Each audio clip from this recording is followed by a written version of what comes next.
My wife laughed when I lost my job. Always knew you'd fail. She filed for divorce to upgrade to her lover. I agreed to everything she wanted. What she didn't know, I had a $73 million secret that would destroy her new life. When she found out months later, her screams could be heard 3 blocks away. My name is Kevin Rodriguez. I'm 46 years old, and I spent the better part of 2 decades building security systems for small businesses across Texas. Started from nothing, really. Fresh out of community college with a certificate in network security and a head full of dreams about making businesses safer. What I didn't expect was to stumble onto something that would eventually change everything. I met Yvonne 8 years ago at a barbecue joint in Austin. She was there with her girlfriends, celebrating some promotion at the marketing firm where she worked. I was grabbing dinner after a long day installing camera systems at a chain of auto repair shops. She had this laugh that could cut through the noise of a crowded restaurant. And when she smiled at me from across the room, I knew I was done for. "You don't look like you're from around here," she said when I finally worked up the nerve to walk over. "Born and raised in San Antonio," I replied, "but I've been working all over the state. Security systems. Security systems?" Her eyebrows went up. "Like catching cheating husbands." I laughed. "More like making sure nobody steals the register at your local pizza place." That first conversation lasted 3 hours. She was smart, funny, and had this way of making me feel like I was the only person in the room. We talked about everything: her job in marketing, my work with small business owners, our families, our dreams. She told me she wanted to travel more, maybe buy a house with a pool someday. I told her I was working on some ideas that might revolutionize how small businesses handle their security footage. Revolutionize, she teased. That's a big word for a guy who installs cameras. Hey, someone's got to think big, I shot back. 6 months later, she moved in with me. 2 years after that, we were married in a small ceremony at her parents' ranch outside Houston. Her family was old school Texas. Her dad ran a successful construction company. Her mom managed rental properties. They liked me well enough, especially when I helped her dad set up a security system for his equipment yard that actually caught 3 guys trying to steal a bulldozer. "You picked a good one, Mija," her dad told her at our wedding. "This boy's got his head screwed on right." For the first few years, life was exactly what I'd imagined marriage should be. Yvonne supported my business, even helped me design some of the marketing materials I used to pitch new clients. We bought a decent house in a nice neighborhood, took vacations to Colorado and California. I was pulling in good money, not rich, but comfortable. Small business owners in Texas appreciated quality work, and word of mouth kept me busier than I could handle. But the whole time, I was working on something bigger. Late nights in my home office, weekends spent coding and testing. I was developing an encryption system that would make security footage virtually unhackable while still being simple enough for a mom and pop shop to use. Every camera system I installed taught me something new about what small businesses really needed. Yvonne knew I was working on some project, but I never went into details. Honestly, I wasn't sure it would amount to anything, and I didn't want to get her hopes up. Plus, there's something to be said for keeping your biggest dreams close to your chest until you know they're real. I had no idea that decision would end up saving my life. The first sign of trouble in our marriage appeared about 3 years ago when small businesses started tightening their belts. My regular clients began postponing security upgrades or asking for payment plans. Nothing catastrophic, just normal business fluctuations. But for Yvonne, any income dip felt personal. "Maybe you should charge more," she suggested one evening. "Or find bigger clients. Commercial buildings, shopping centers." "It's not that simple, babe," I explained. "My specialty is small business systems. Breaking into commercial work means competing with huge security firms. So you're saying you can't grow?" Her voice had an edge I hadn't heard before. "I'm building something sustainable. The encryption project I'm working on could change everything once it's ready." She rolled her eyes. "Right, your secret project. How long have you been saying that?" That stung. I've been working nights and weekends for 2 years, developing algorithms that could protect security footage from sophisticated hackers. Every breakthrough felt revolutionary, but explaining technical details to Yvonne was like describing color to the blind. What made it worse was her sister Monica marrying some hotshot real estate developer in Dallas. Suddenly, every family gathering became opportunities for Yvonne to compare our modest success to Monica's lifestyle. Weekend wine trips, designer handbags, talk of second homes. Monica says Derek's looking at properties in Cabo. Yvonne mentioned during dinner. "Good for them," I said, not looking up. "When's the last time we went somewhere nice?" "We went to Colorado last year." "That was camping, Kevin. I'm talking about a real vacation." I set down my fork. "What's this really about?" "Nothing. I just think we should want more for ourselves." But it wasn't nothing. Over the next months, she stayed late at work more often, claiming new projects and meetings. She'd come home talking about colleagues I'd never heard of, especially some marketing director named Brad, who apparently had revolutionary ideas about brand development. "Brad thinks I should start my own consulting firm," she announced one evening. "With what startup capital?" That's the problem. We never have money for opportunities because you're content with the status quo. Content with the status quo. That phrase stuck because it was completely wrong. Every night coding. Every weekend sacrifice to perfect my encryption algorithms. Every client consultation where I secretly tested new protocols. None of that was status quo. The irony was I was closer than ever to a breakthrough. My encryption system was nearly ready for beta testing, and I'd had preliminary conversations with a cybersecurity firm in Austin about licensing the technology. But I kept that information to myself, partly because I wanted certainty before raising expectations, and partly because Yvonne's growing resentment made me cautious about sharing good news. Things escalated quickly after that conversation. Yvonne started coming home later, claiming Brad needed her input on urgent projects. She'd sit at the kitchen table, texting and laughing at her phone while I worked on my encryption algorithms in the next room. "Who's that?" I asked one evening, nodding toward her phone. "Just work stuff," she said, but didn't elaborate. The real wake-up call came during Thanksgiving at her parents' ranch. Monica and Derek showed up in a brand new BMW, talking about their investment portfolio and upcoming European vacation.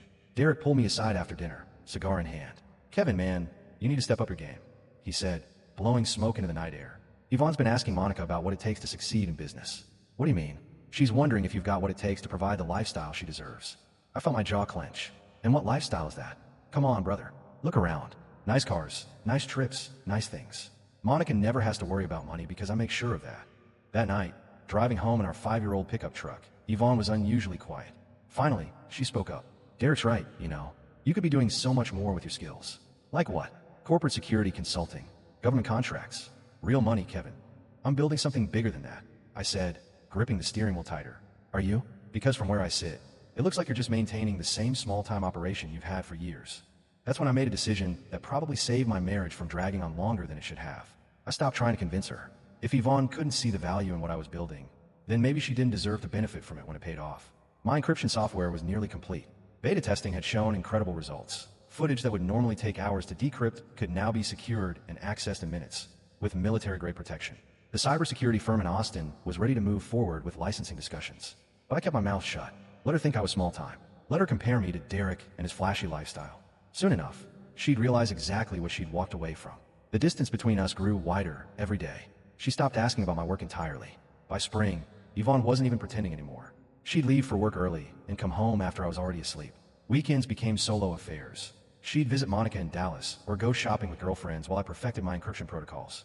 The breaking point came on a Saturday morning when I found her on the phone in her bedroom, door closed, speaking in hushed tones. When she noticed me, she quickly ended the call. "Everything okay?" I asked. "Fine. Just work stuff with Brad." On Saturday morning, she shrugged. Marketing doesn't follow a 9-to-5 schedule. That afternoon, I did something I never thought I'd do. I checked her phone records online. Brad's number appeared dozens of times over the past month, including late-night calls and early morning texts. The pattern was clear as day. I could have confronted her, could have demanded explanations, or started a fight. Instead, I made a different choice. I called my lawyer. "Tom, it's Kevin Rodriguez. I need to ask you about something confidential." "Sure, what's on your mind?" "Hypothetically, if someone were to receive a large sum of money from intellectual property licensing, and their spouse filed for divorce, what would be the best way to protect those assets?" Tom was quiet for a moment. "Kevin, is everything all right at home?" "Just planning ahead. Being practical. Well, timing will be crucial. Assets acquired before marriage or after separation are generally protected. Also, if the intellectual property was developed independently." I took notes as he explained the legal framework. By the time I hung up, I had a clear strategy. The key was making sure my encryption patent sale happened after any potential divorce proceedings. That evening, Yvonne came home with shopping bags and a guilty expression. "I bought a few things," she said, not making eye contact. "I can see that. Monica's having a pool party next weekend. I needed something appropriate. Another weekend with Monica and Derek. Another opportunity for her to feel inadequate about our life together." "Have fun," I said, turning back to my computer. She stood there for a moment, like she wanted to say something else, but then headed upstairs. I opened my laptop and reviewed the latest beta test results for my encryption software. The cybersecurity firm had scheduled a final demonstration for the following month. If everything went as planned, I'd be looking at a licensing deal worth millions. But Yvonne would never know that. Some bridges, once burned, can't be rebuilt. The call came on a Tuesday morning while Yvonne was getting ready for work. CyberGuard Systems, the Austin-based firm I've been negotiating with, had completed their final evaluation of my encryption software. They wanted to schedule an emergency meeting. "We need to move fast on this, Kevin," said Marcus Chun, their CEO. "Our competitors are sniffing around similar technology. If you're ready to sign, we're prepared to offer $73 million for exclusive licensing rights." $73 million. I had to sit down. "I'll need my lawyer to review the contracts," I managed to say. "Of course. Can you be here Friday?" "I'll be there." I hung up and sat in my home office, staring at the encryption algorithms I'd spent 3 years perfecting. All those late nights, all those weekends sacrificed while Yvonne complained about my lack of ambition. She had no idea what was about to happen. But that same afternoon, my world shifted in a different direction. I came home from a client meeting to find Yvonne sitting at the kitchen table, her face red from crying. "We need to talk," she said. I set down my equipment bag. "What's wrong?" I can't do this anymore, Kevin. This marriage, this life. I feel like I'm suffocating. Here it was. The conversation I'd been expecting for months. Is this about Brad? I asked calmly. Her face flushed. How did you? Phone records. Late night calls. It's not exactly subtle, Yvonne. She looked down at her hands. I never meant for it to happen. But it did happen. Yes, she whispered. I walked to the refrigerator and grabbed a beer, taking my time to process this moment. Part of me wanted to feel angry or betrayed, but honestly, I just felt relieved. The pretending was finally over. So what do you want to do about it? I asked. She looked up, surprised by my calm tone. I want a divorce. Okay, that's it. I shrugged. Yvonne, you haven't been happy for months. You think I'm a failure who can't provide the lifestyle you want. Brad apparently can. Why would I fight to keep someone who doesn't want to be here? She stared at me like I'd spoken in a foreign language. I think she expected me to beg or get angry or make some dramatic speech about fighting for our marriage. Instead, I took another sip of beer and said, I always knew you'd find a reason to leave when things got tough. Guess I was right. The words hit her harder than I expected. Her face crumpled, and fresh tears started flowing. That's not fair, she said. Isn't it? Within a week, Yvonne had moved out and was staying at Brad's apartment. She'd hired a lawyer and filed divorce papers, citing irreconcilable differences. Her attorney was some hotshot named Patricia Vance who specialized in high-asset divorces. The first settlement meeting was scheduled for the following Monday. Yvonne walked in wearing a new dress and expensive jewelry I'd never seen before, clearly Brad's influence. She barely made eye contact as her lawyer laid out her demands. Mrs. Rodriguez is seeking 50% of all marital assets, Patricia announced. This includes the house, vehicles, business equipment, and any intellectual property developed during the marriage. My lawyer, Tom Morrison, kept a poker face. We prepared for this exact scenario. My client is willing to discuss a reasonable settlement, Tom replied. However, we'll need full disclosure of any relationships that may have contributed to the breakdown of this marriage. Patricia's expression hardened. What are you implying? We're not implying anything. We're stating facts. Mrs. Rodriguez has been having an affair with a colleague named Brad Mitchell for approximately 4 months. Yvonne's face went white. She obviously hadn't told her lawyer about Brad. That's irrelevant to the property division, Patricia stammered. In Texas, adultery absolutely affects property division, Tom continued smoothly, especially when the unfaithful spouse is seeking to upgrade their lifestyle at the expense of the wrong party. The word upgrade hung in the air like a slap. Yvonne flinched visibly. After an hour of tense negotiations, we reached a preliminary agreement. Yvonne would get the house, her car, and a lump sum payment of $200,000. In exchange, she would waive all future claims to any assets or income one might acquire. This seems reasonable, Patricia advised her client. The lump sum allows you to start fresh without ongoing financial entanglements. Yvonne looked at me across the conference table. You're really willing to give me everything. I want you to be happy, I said honestly. If that means being with Brad and having the lifestyle you think you deserve, then take it. Just don't come back later asking for more. She signed the papers that afternoon. The divorce would be final in 60 days. As we left the law office, Yvonne caught up with me in the parking lot. Kevin, I want you to know. Don't. I interrupted. We're done, Yvonne. You made your choice. Now live with it. I got in my truck and drove straight to Austin for my meeting with CyberGuard Systems. By the time I signed their licensing agreement 3 days later, my ex-wife was already planning her new life with money from our old one. She had no idea what she just walked away from. 6 months after the divorce was finalized, I sat in a conference room in downtown Austin, signing the most important documents of my life. CyberGuard Systems had completed their due diligence, and my encryption software had exceeded every benchmark they tested. Congratulations, Mr. Rodriguez, Marcustian said, shaking my hand. This technology is going to revolutionize small business security worldwide. The final licensing agreement was worth $73 million, with $48 million paid up front and a remainder in performance bonuses over 3 years. To protect myself legally, my attorney had structured the deal through a limited liability company owned by an offshore trust. On paper, Kevin Rodriguez was still just a divorce guy running a small security business. I drove back to San Antonio in my old pickup truck, passing the house where Yvonne now lived with Brad. They'd gotten engaged 2 months after our divorce was final, and from what I heard from mutual friends, they were planning an expensive wedding in Cabo. Let them have their moment. They had no idea what was coming. Meanwhile, I've been quietly building my new life. I purchased a modest ranch property outside the city through the trust, keeping my public profile low. I even hired my first employee, a young cybersecurity specialist named Maria Santos, fresh out of UT, with brilliant ideas about next-generation encryption protocols. Mr. Rodriguez, the applications for this technology go way beyond small business security, Maria explained during our first strategy meeting. Government contracts, military applications, Fortune 500 companies. We could build something massive. I liked her ambition. More importantly, I trusted her discretion. Maria had signed ironclad non-disclosure agreements and knew that our work required absolute secrecy. What I didn't expect was for my past to catch up with me so quickly. The first sign of trouble came when Yvonne's sister Monica called me out of nowhere on a Tuesday afternoon. Kevin, "We need to talk," she said, her voice tense. "About what?" "About my sister and the mess she's gotten herself into. I met Monica at a coffee shop near her office in Dallas.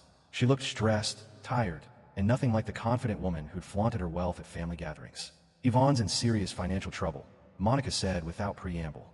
"That's not my problem anymore. She borrowed money from Derek and me. A lot of money. Plus loans from her friends, credit cards, personal loans from Brad's family.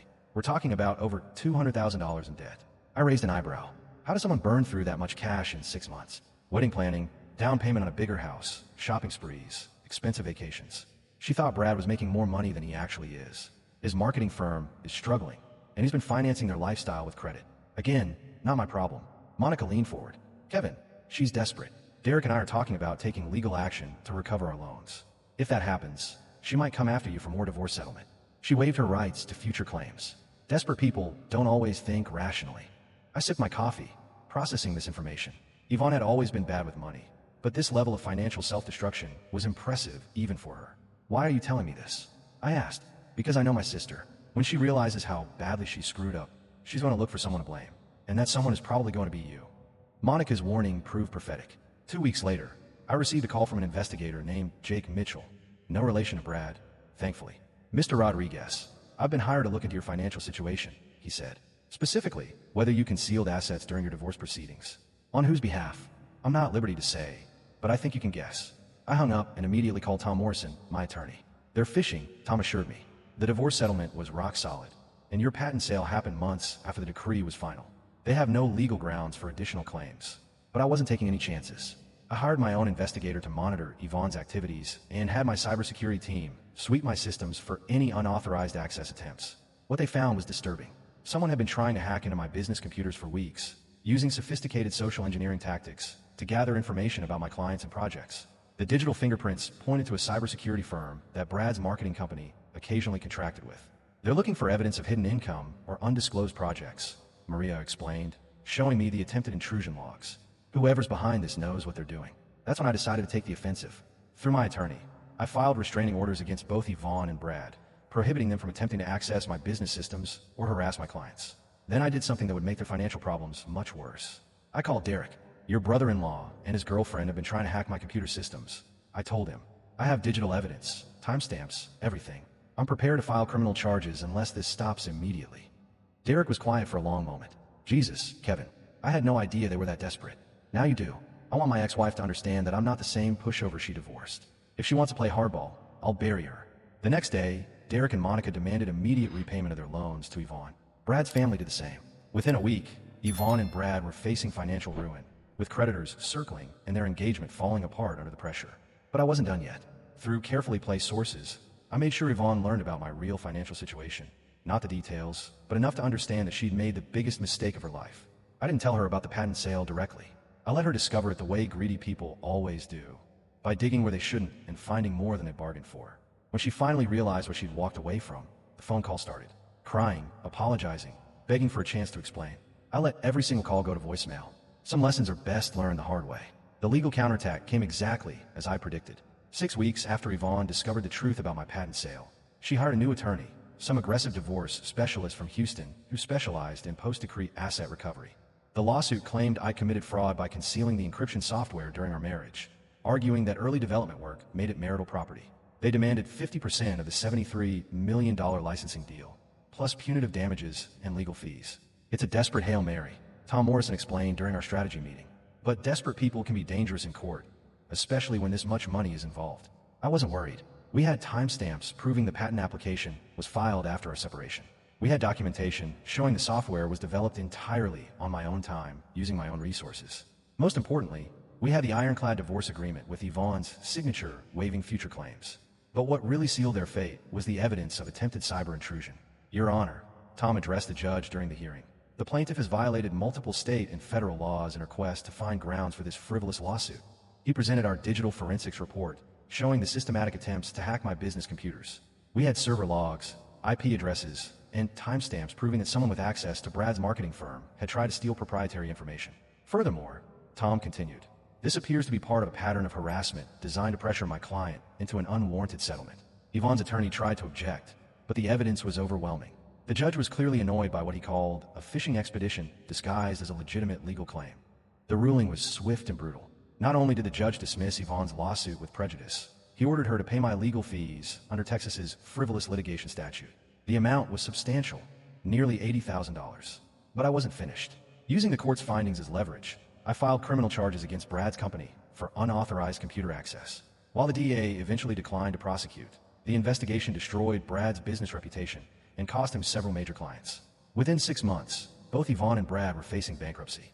Their engagement ended when the financial pressure became unbearable, and Yvonne moved back in with her parents in Houston.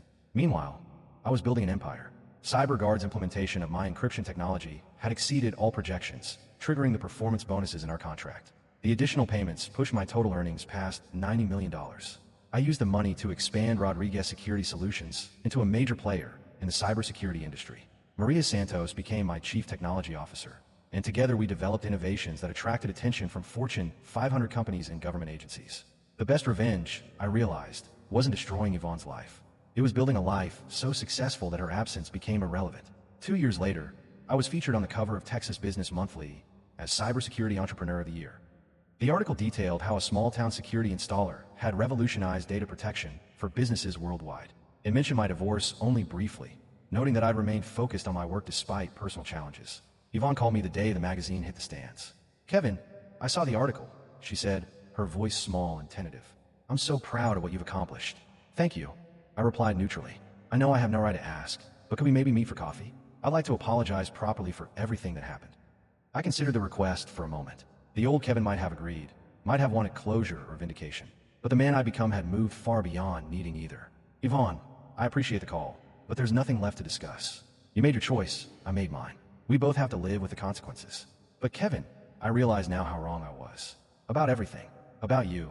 About what really matters in life. "I'm sure you do, but realizing you made a mistake isn't the same as earning a second chance." She was quiet for a long moment. "Is there anything I could do to make this right?" "The only thing you can do is learn from this experience and treat the next person better." After I hung up, I sat in my office overlooking downtown San Antonio, thinking about the journey that had brought me here. Rodriguez Security Solutions now employed 37 people across 3 states. We had government contracts, Fortune 500 clients, and a research division developing next-generation security protocols.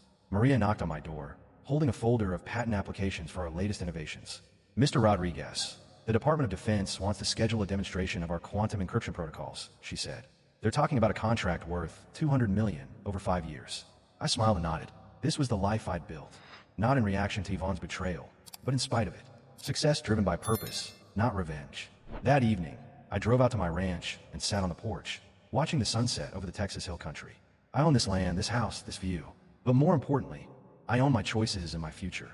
Sometimes the best revenge isn't revenge at all. Sometimes it's simply becoming the person you were always meant to be, without the dead weight of people who never believe in your potential." I never heard from Yvonne again. And honestly, I never thought about her unless someone specifically brought up the past. Some chapters of your life deserve to stay closed.